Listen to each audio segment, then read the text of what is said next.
விஸ்வம் kitchen சார்பாக எல்லாருக்கும் வணக்கம். நம்ம போர்டை ரெடி பண்ணியாச்சு. ஏற்கனவே உங்களுக்கு அந்த வீடியோலாம் போட்டிருக்கோம், ஒர்க் பண்ணிட்டு இருந்த வீடியோ. போர்டு ரெடி பண்ணி நீட்டு அதுவும் நைட்டில் பார்த்தீங்கன்னா சூப்பராக இருக்கும். ஓகே, நம்ம விஷயத்துக்கு வருவோம். இப்போ என்னென்னு பார்த்தீங்கன்னா, நம்ம கேட்டரிங் காலேஜ், நர்சிங் இந்த இதுதான் பண்ணிட்டு இருக்கோம். ஹோட்டல் சார்ந்த படிப்பில் என்ன மாதிரியான வேலை வாய்ப்புகள் இருக்குது, அதில் என்னென்ன அனுபவங்கள், இப்போ என்னோட அனுபவத்தை நான் சொல்லணும் அப்படின்னா உங்களுக்கு நிறைய சொல்லலாம். வெளிநாட்டில் போய் வேலை பார்க்கறதுலேருந்து. ஸோ நம்ம ஒரு மிடில் கிளாஸ் எல்லாருமே வந்து நான் எடுத்தோன்னே என்ன சொல்லுவாங்கன்னா, நான் என் பையனை கலெக்டருக்கு படிக்க வைக்கிறேன், டாக்டருக்கு படிக்க வைக்கிறேன், இன்ஜினியருக்கு படிக்க வைக்கிறேன், இந்த மாதிரி தான் சொல்லுவாங்க. ஆனால் பார்த்தீங்கன்னா என்ன பண்ணுவாங்க, கடைசியில் ஏதாவது ஒரு டிப்ளமோ டிகிரி ஏதாவது ஒன்று படிக்க வச்சுட்டு எங்கேயாவது ஒரு கடைக்கு அனுப்புவாங்க.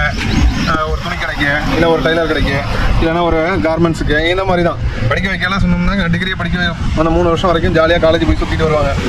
அப்படிங்கலாம் அவங்களுக்கு என்ன ஆகும், ஒரு ஹாப்பினஸ் இருக்கும். அடுத்தது அவங்க காலில் சொந்த காலில் நிற்க முடியுமான்னு கேட்டால் கண்டிப்பாக அது கிடையாது. இப்போ ஹோட்டல் இண்டஸ்ட்ரி பார்த்தீங்கன்னா உங்களுக்கு மனுஷனுக்கு பசி இருக்கிற வரைக்கும் கண்டிப்பாக இந்த மாதிரி ஹோட்டல்ஸ் வந்து நாளுக்கு நாள் பெருகிட்டு தான் இருக்கும். நல்ல ஒரு பிஸ்னஸ் வந்து ஏர்ன் பண்ணணும். பெரிய பெரிய நடிகர்கள்லாம் பார்த்தீங்கன்னா எதுவும் இன்வெஸ்ட்மெண்ட் பண்ணுறாங்கன்னா வேறு எதுலேயும் பண்ண மாட்டாங்க. ஹோட்டல் இண்டஸ்ட்ரி ஏதாவது ஒரு ஹோட்டல் வந்து அவங்க கண்டிப்பாக இருக்கும். நீங்கள் எல்லாத்துக்குமே பாருங்கள், சூரியலேருந்து இப்போ சல்மான் கான், அமீர் கான் அவங்க வரைக்கும் பார்த்தீங்கன்னாவே அந்த ஒரு ஹோட்டல் தொழில் தான் அவங்க கை கொடுக்கும். ஏன்னா லாபம் அந்த அளவுக்கு இருக்கும். நம்ம பார்க்கலாம், இங்கே லோக்கல் எங்கேயாவது ஒரு ஹோட்டல் ஆரம்பிப்பாங்க, அடுத்த ஒரு மாதம் மூடிடுவாங்க. அந்த மாதிரி இருக்கக்கூடாது. ஃபுல்லாக நல்லா ரன்னிங் ஆகிற ஹோட்டல் பார்த்தீங்கன்னா இன்வெஸ்ட்மெண்ட் கம்மியாக தான் இருக்கும், லாபம் நிறைய கிடைக்கும். அப்போ அவங்களுக்கு அது ஒரு நல்ல தொழில்.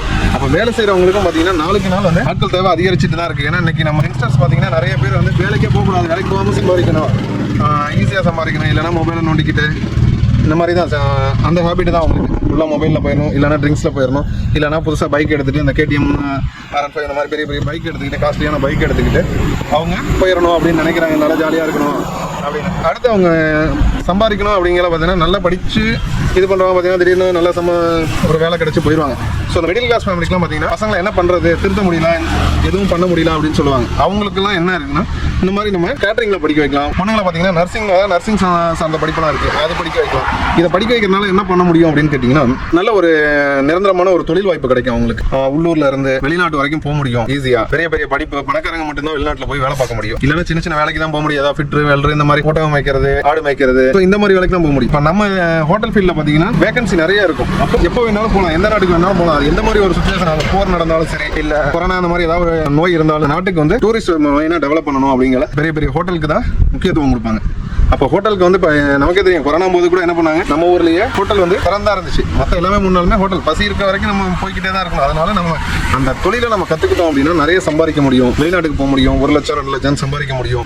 முதல்ல அந்த மைண்ட் செட் வந்து மாற்றணும். நம்ம பிள்ளைங்களுக்கு வந்து டாக்டர் தான் படிக்கணும், இன்ஜினியர் தான் படிக்கணும், இல்லைனா ஆர்ட்ஸ் அண்ட் சயின்ஸ் இந்த மாதிரி சேர்த்து விடணும். அந்த மாதிரிங்கிற ஒரு இதில் இருந்து வெளியில் வரணும். நம்ம வந்து இந்த மாதிரி ஒரு தொழிற்கல்வி அவங்களுக்கு கற்றுத்தரணும். அதுக்கப்புறம் அவங்க சொந்த காலிலேயே நிற்க முடியும் அப்படிங்கிறத நம்ம முதல்ல அவங்களுக்கு தெரியப்படுத்தணும். பிள்ளைங்களுக்கு நம்ம சின்ன வயசுல இருந்து சொல்லிக் கொடுக்கணும். இல்லை அப்படின்னா என்ன ஆகும்னா, நம்ம படத்தில் பார்த்துட்டு என் பிள்ளை டாக்டர் ஆகும், என் பிள்ளை வக்கீல் ஆகும், கலெக்டர் ஆகும் அப்படிமா.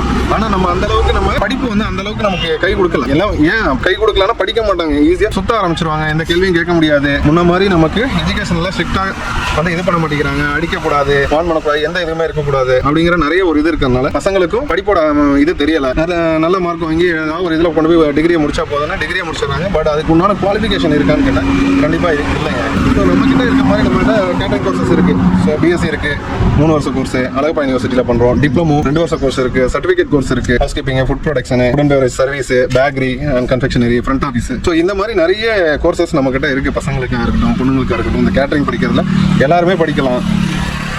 படித்து நல்லா வேலைக்கு போக முடியும், ஈஸியாக படிக்கலே சம்பாதிக்க முடியும். ஸ்காலர்ஷிப் வர நாங்கள் எக்ஸ்ட்ரா ப்ரொவைட் பண்ணுறோம். ஸோ இந்த மாதிரி இதெல்லாம் அவங்களுக்கு ஃபெசிலிட்டிஸ்லாம் பண்ணிக்கலாம். அதே மாதிரி பொண்ணுங்களுக்கு எஸ்பெஷலி இது பார்த்திங்கன்னா நம்ம நர்சிங் சம்மந்தமான படிப்பு நிறைய இருக்குது. நம்ம ஜென்ரல் டியூட்டி அசிஸ்டண்ட் அப்படின்னு சொல்லிட்டு அந்த இது இருக்குது. அதுக்கப்புறம் பார்த்தீங்கன்னா டிடின்னு சொல்லிட்டு ஜென்ரல் டியூட்டி அசிஸ்டண்ட் அது இருக்குது. அப்புறம் ஹாஸ்பிட்டல் மேனேஜ்மெண்ட் கோர்சஸ் அது இருக்குது. அப்புறம் எல்டர் கேரு, சைல்டு கேரு, இந்த மாதிரி நிறைய இருக்குது கோர்சஸ்லாம். உங்களுக்கு இந்த மாதிரி கோர்சஸ்லாம் வேலை வாய்ப்புகள் நிறைய இருக்குது. நிறைய இடத்துல இந்த இப்போ வேணால் பார்த்தீங்கன்னா அந்த எல்டர் கேர்லாம் நிறைய வெளிநாட்டில் ஐடி ஃபீல்டில் இருக்கவங்களாம் பேரண்ட்ஸை விட்டுட்டு போயிடுறாங்க. அவங்க வீட்டில் தங்கி வேலை செய்கிறதுக்கு இந்த மருத்துவம் தெரிஞ்சது, இந்த மாதிரி அவங்களுக்கு எக்ஸ்ட்ரா சமையல், ஸோ இந்த மாதிரி விஷயங்கள்லாம் தெரிஞ்சுக்கணும். அவங்க கேர் பண்ணி பார்த்துக்கணுங்கிறதுக்காக எவ்வளோ வேணாலும். ஏன்னா அவங்க பார்த்தீங்கன்னா மாதம் ஒரு 10 லட்ச ரூபா சம்பாதிக்கல, அவங்களுக்கு ஒரு 5,000 20,000 30,000 செலவு பண்ணுறதுனா ஒரு பெரிய விஷயமே கிடையாது. ஸோ அந்த மாதிரி நிறைய ஒரு தொழிற்கல்வியெலாம் நிறைய இருக்குது, நம்மக்கிட்ட ஈஸியாக கற்றுக்கலாம்.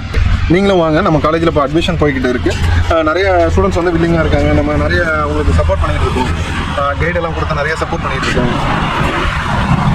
வில்லிங்காக இருக்க ஸ்டூடெண்ட்ஸும் வந்து நம்ம முன்னாடியே நம்மக்கிட்ட ஸ்காலர்ஷிப் வந்து ப்ரொவைட் பண்ணுறோம் ஸ்டூடெண்ட்ஸ்க்கு. ஸோ அதனால் அவங்க ஸ்காலர்ஷிப் எக்ஸ்ட்ரா நம்ம ப்ரொவைட் பண்ணுறதுனால இப்போ நிறைய பேர் வந்து அட்மிஷன் போட்டிருக்காங்க. அவங்களுக்கு முன்னாடி ஸ்காலர்ஷிப் நம்ம கொடுக்கறதுனால முன்னாடி நம்ம அட்மிஷன்ஸ் கொடுக்கறதுனால என்ன ஆகுனா அவங்களுக்கு ஸ்பெஷல் அந்த ஸ்காலர்ஷிப் வந்து அட்வான்ஸாக கிடைக்கிறதுக்கு உண்டான வாய்ப்புகள் இருக்குது. ஸோ இந்த மாதிரி நிறைய இருக்குது. நீங்கள் தொடர்ந்து எங்களுக்கு சப்போர்ட் பண்ணுங்கள். ஏதாவது டவுட்ஸ் இருந்துச்சு, அட்மிஷன் சம்மந்தமாக ஏதாவது குவரிஸ் இருந்துச்சு அப்படின்னா கீழே டிஸ்கிரிப்ஷனில் நம்பர் கொடுக்குறோம். நீங்கள் கால் பண்ணுங்கள், உங்களுக்கு நாங்கள் சப்போர்ட் பண்ணுறோம். டே ஸ்காலராக வர முடியாதவங்க ஆனால் வெளியில் இருக்கவங்களுக்கு இந்த மாதிரி சர்டிஃபிகேட்ஸ் தேவைப்பட்டுச்சுனாலும் நாங்கள் ஆன்லைனில் கோர்சஸ் பண்ணுறோம்.